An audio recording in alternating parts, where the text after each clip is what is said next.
अंधियारे माँ दिया बारे बाती जात है।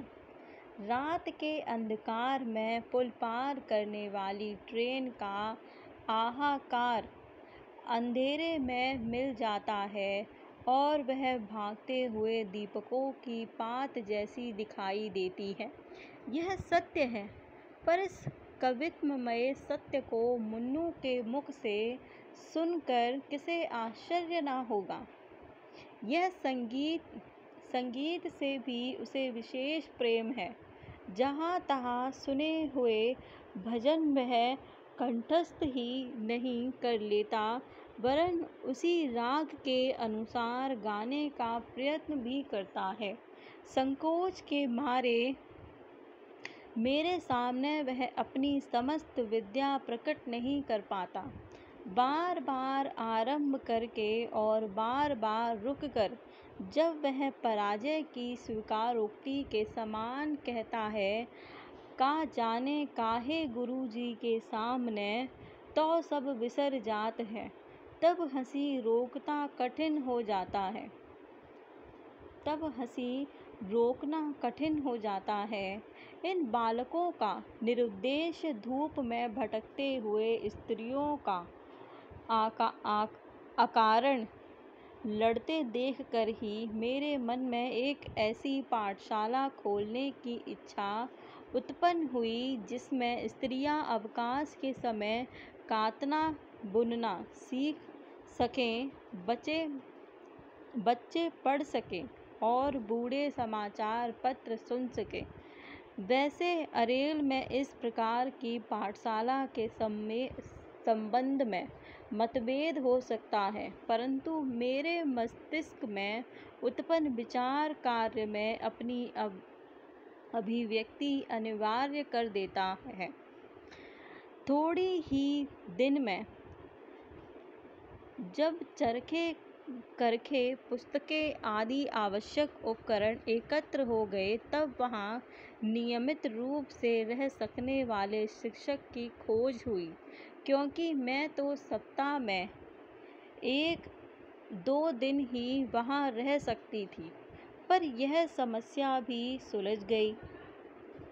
भक्तिन जब बुढ़ापे के कारण कुछ शिथिल होने लगी, तब मैंने उसका असिस्टेंट बनाकर अनुरूप को रख लिया था। उस अहिर किशोर का अक्षर ज्ञान और पढ़ने की इच्छा देखकर उसे पढ़ाना भी आवश्यक हो गया। जब वह सम्मेलन की प्रथमा परीक्षा तक पहुँच चुका, तब उसे भक्तिन की सहायता से अधिक महत्वपूर्ण कर्तव्य सौंपना उचित जान पड़ा। इसी से उसको पढ़ाने की शिक्षा देकर अपनी विचित्र पाठशाला में रखने का प्रबंध किया। कताई बुनाई जानने वाली एक वृद्धा भी वहाँ रहने को प्रस्तुत हो गई, परंतु चरखे आदि मेरी बिना दरवाजे की चौपाल में रखे नहीं जा सकते थे। बस्ती में सबके घर ऐसे थे जो उनके परिवार के लिए ही छोटे लगते थे। नए घर और जमीन का प्रबंध मेरी शक्ति से बाहर था, पर मुझे वह सूना पड़ा हुआ पक्का घर याद आया, जिसका पिछला खंड कच्चा होने के कारण हर बरसात में ढहता रहता है। गृहस्वामी के संबंध में ज्ञात हुआ कि वह 22 वर्ष से उस ओर आने का अवकाश नहीं निकाल सके।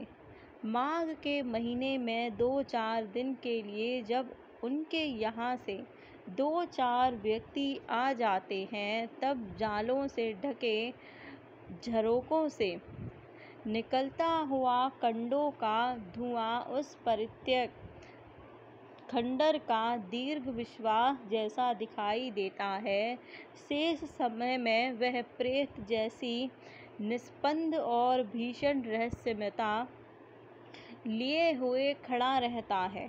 जिन पंडा महोदय के पास इस शून्य की कुंजी थी, वह बेचारे भी मेरे प्रस्ताव पर उत्फुल्ल हो उठे और धूल में खेलने वाले भावी विद्यार्थी भी उसकी कठिन दीवारों से चिपक कर उसे अपना कहने लगे। जब पन्ना जी से पता चला कि इस रहस्यमय घर के स्वामी नई गढ़ी के ठाकुर गोपाल शरण सिंह जी हैं, तब सफाई के लिए मजदूर लगाकर मैंने उन्हें इस संबंध में लिखा। उनकी स्वीकृति के संबंध में मेरे मन में कोई दुविधा नहीं थी। इसी से जब उनकी दृष्टि में मेरे उपयोगितावाद का विशेष महत्व नहीं ठहरा, तब मुझे विस्मय से अधिक ग्लानि हुई। आज तो मेरा लोक ज्ञान बहुत विस्तार पा चुका है। बड़े कलाकार की तो बात ही क्या, जो एक तुक भी मिला सकता है, यहाँ एक छोटी घटना की कल्पना भी कर सकता है। उससे मैं उपयोगिता की चर्चा नहीं करती। कलाकार यदि मेरी तरह घूरों को लिपटा घूमे तो वह अमर होने का उद्योग कब करे। अंत में मैंने चरखे एक गांव में भेज दिए, करखा दूसरे को दे डाला, वृद्धा को दूसरा काम खोज दिया और अनुरूप को साक्षरता के प्रसार में शिक्षक बनाकर अपना वचन पूरा किया। अब भी मैं अरेल जाती हूँ और चौपाल में बैठकर मुन्नू का गीत और उसकी माई की कथा सुनती हूँ।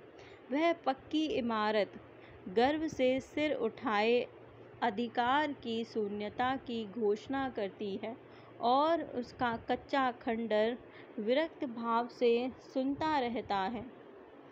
उसके किसी कोने से बाहर आकर कोई बालक कह देता है, बहुत दिनन माँ देखा नहु माई जी।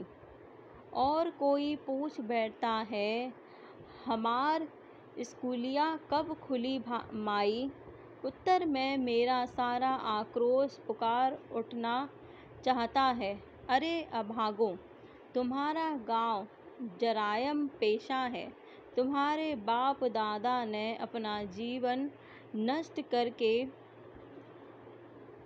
इसके लिए वह ख्याति कमाई है।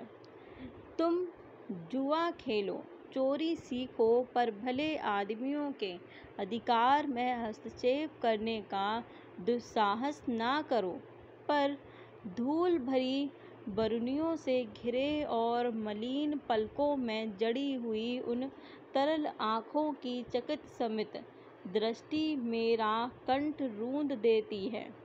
तब मैं बिना किसी और देखे नाव की ओर पैर बढ़ाती हूँ। यहाँ ये भाग पूर्ण होता है। मेरा वीडियो देखने के लिए आपका धन्यवाद। मैं आपसे फिर मिलूँगी एक नए वीडियो में एक नए भाग के साथ। तब तक के लिए आप सभी को नमस्कार।